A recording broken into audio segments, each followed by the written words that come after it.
Жұмағали Мақатаев «Бақыт деген не өзі? Бақыт деген не өзі?» деп бастады. Топ таласты. Бірі оны үйден іздеп, бірі қырдан арасты.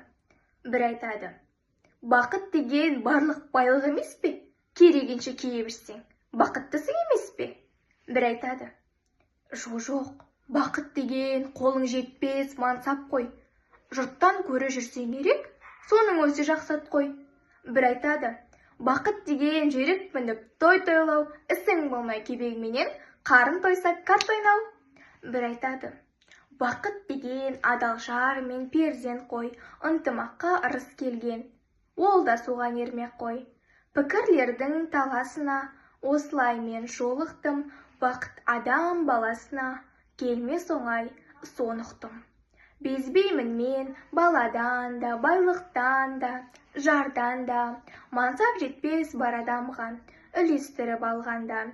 Үміт үзбей іздейді олар тыңдап сол бір жақытты, оны алыстан іздемегін, жүректен тап бақытты.